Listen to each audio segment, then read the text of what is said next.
watermelon signs represent. If anybody knows, please make a comment. I see several protesters with signs with watermelons on it. I don't know if that's a proper sign to put up. Because we know the history of nationalists, European Caucasians, and their association with watermelons, so-called black people. There's thousands of supporters down here in support of Palestine. Off of East Street. That is the Warner Theater over there. Ronald Reagan building here. Mayor's office, that next building.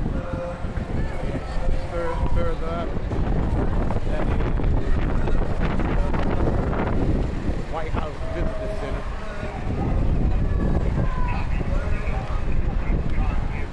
And also the Department of Commerce. Oh, that statue there, that is Casimir Pulaski. Also known as the father of the United States Cavalry. Thousands of protesters.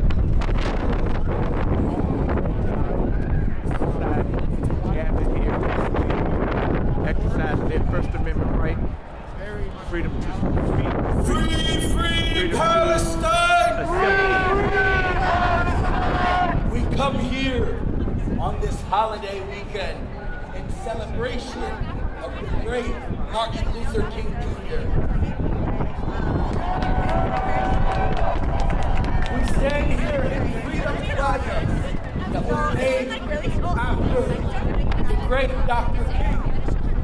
After he wrote, "I Have a Dream" speech here in this plaza.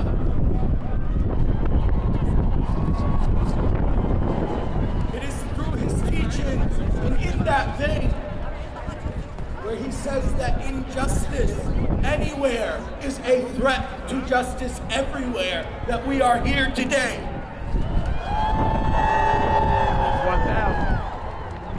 When we as Americans stand against the crimes of our government, these are the streets we protest on.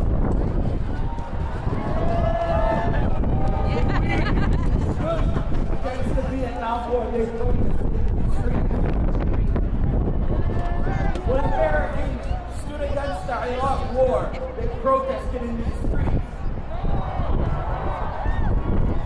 And when we as Americans stand against this American-funded, Biden-funded genocide, we are going to protest in these streets. In October, they said that we would forget.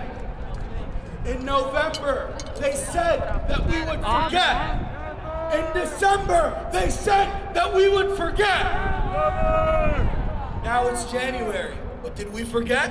After 100 days, we are still in these streets, and we will not stop.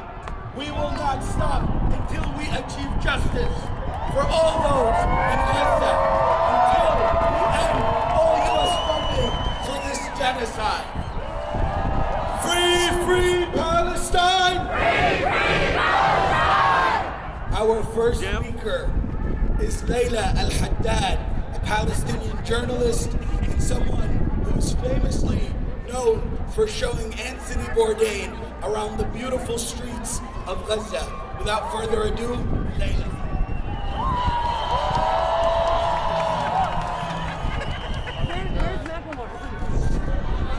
Assalamu alaikum wa rahmatullah again. As a writer and speaker, words are my currency.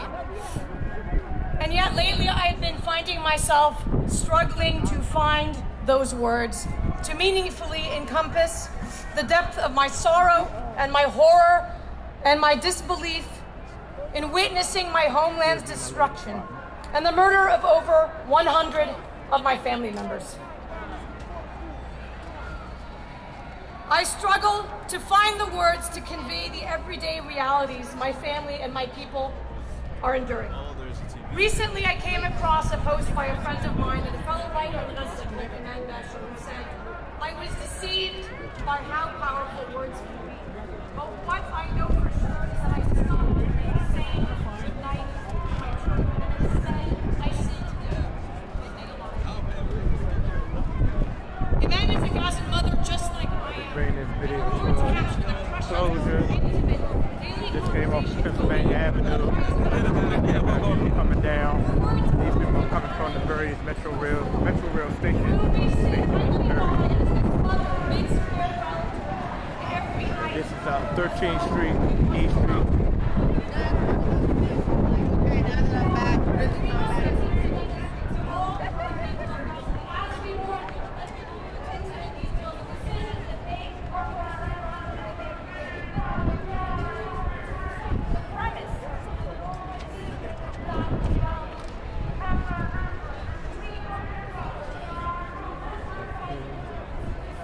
Impact is going up. You have a few groups coming.